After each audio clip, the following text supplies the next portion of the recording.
in the vast, unforgiving expanse of the Arctic, where the wind whispers tales of old and the ice holds secrets of eons. Legends are born not of ink and paper, but of tooth and claw. This is the story of Amarok, a name that echoes through the frozen valleys, a symbol of primal power and unwavering spirit. Our journey begins in a realm shrouded in eternal winter, a place so remote and harsh that only the strongest can survive. Here, the very air bites at you, and the silence is broken only by the howl of the wind and the crunch of snow underfoot. This is the domain of Amarok. He is no ordinary wolf. His fur, a brilliant white, is a living piece of the blizzard, making him almost invisible against the snow-covered landscape. His eyes, the color of glacial ice, hold a wisdom that seems to stretch back to the dawn of time. He is a guardian, a phantom of the north, and his story is etched into the very fabric of this land. But every legend has its trials, and Amarok's greatest challenge was yet to come. Deep within a secluded, frozen valley, a new power had emerged. A creature of immense size and fury, a colossal polar bear, had claimed the valley as its own. This wasn't just any bear, it was a behemoth, its fur stained with the remnants of past battles. Its roar a rumbling tremor that could shake the ice from the mountainsides. The local fauna lived in constant fear, their ancient territory now a prison ruled by a tyrant. The balance of this fragile ecosystem was shattered. Word of this disruption traveled on the wind, reaching Amarok in his solitary vigil. A protector's duties never chosen, E.T. Zan's word. And so, Amarok began his journey toward the valley, a silent promise of restoration carried in his determined stride. The air grew heavy, thick with tension, as Amarok entered the usurped valley. The scent of the great bear was a suffocating presence. And then, he saw it. The bear was a mountain of muscle and matted fur, standing over the carcass of a muskox. It was larger than any creature Amarok had ever faced, its massive head lifted, and two small, dark eyes, burning with raw aggression, fixed upon the lone wolf. The world seemed to hold its breath. This was more than a territorial dispute. It was a clash of titans, a battle for the soul of the North. The bear let out a deafening roar, a challenge that vibrated through Amarok's very bones. But the wolf did not flinch. He stood his ground, a silent, white sentinel against the coming storm. The standoff was a spectacle of pure, primal energy, a study in contrasts. The bear, all brute force and explosive rage. Amarok, the embodiment of cold, calculated patience, and lethal grace. They circled each other, a slow, deliberate dance of death. The bear's roars were met with Amarok's unnerving silence. Their eyes locked, a silent conversation of dominance and defiance. In the bear's eyes, Amarok saw a void of pure, untamed ferocity. In Amarok's gaze, the bear saw an intelligence, a strategic depth that it couldn't comprehend. It was a battle of wills as much as a battle of strength, fought in the seconds before the first blow would be struck. The snow swirled around them, as if the land itself was agitated by the immense power coiled in that small clearing. Then, with the explosive force of a calving glacier, the bear charged. The ground shook. It was a terrifying sight, a wall of white fury closing in. But Amarok was movement itself. He didn't meet the charge head-on.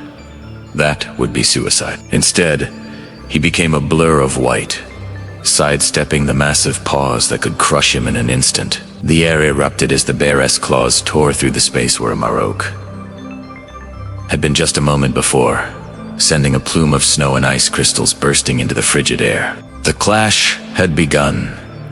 It was a whirlwind of motion, a maelstrom of white fur against a white backdrop.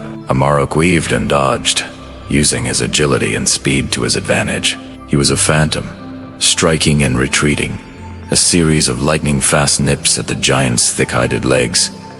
The bear was enraged. Its lumbering power was useless against such a swift and elusive opponent. It swiped and lunged, its roars of frustration echoing off the valley walls. Amarok, however, was a master of his environment.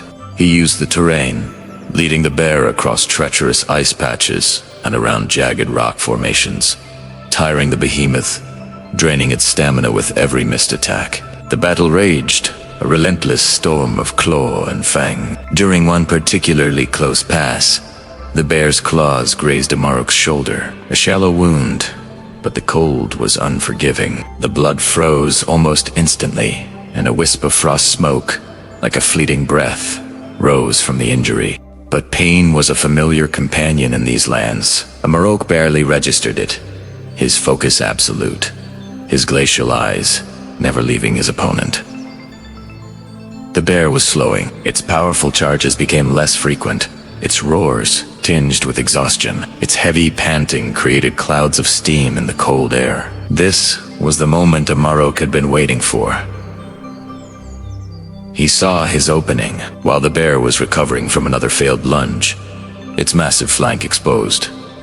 Amarok abandoned his hit-and-run tactics. He gathered all his strength, all his speed, and launched himself forward. It wasn't a reckless charge, but a precision strike. He targeted the bear's powerful hind leg, his jaws clamping down with incredible force. The giant roared in pain and surprise, stumbling, its balance compromised. Amarok held on a stark white anchor of defiance against the thrashing giant. The bear, desperate to shake him off, spun around, its immense weight working against it. With a final, agonized bellow, the titan of the valley crashed to the ground. The fight wasn't over, but the tide had turned irrevocably. Standing over his fallen adversary, Amarok did not deliver a final blow. Victory was not about annihilation, but about restoring balance. The bear, defeated and humbled, would live, but it would never again threaten this valley. Its reign of terror was over. As if on cue, the sky, which had been a clear, cold blue, began to darken. The wind picked up, howling with a new intensity. A blizzard was descending upon the valley, a furious storm that mirrored the intensity of the battle that had just concluded.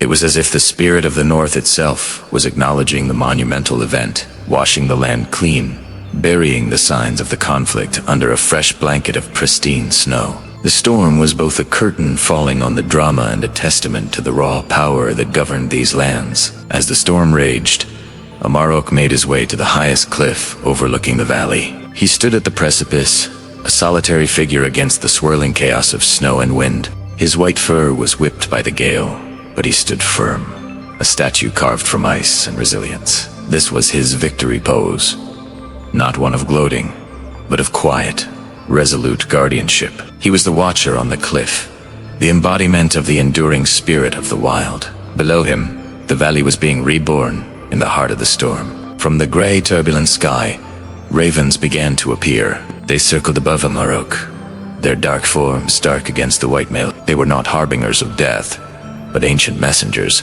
witnesses. Their calls, carried on the wind, were a proclamation, spreading the tale of the battle, of the fall of the tyrant, and the triumph of the protector. The legend of Amarok was now being carried to every corner of the Arctic, and this is not just a tale spun from the wind to wind. For those who know where to look, the proof is etched in stone, hidden in ancient caves and on secluded rock faces throughout these frozen lands.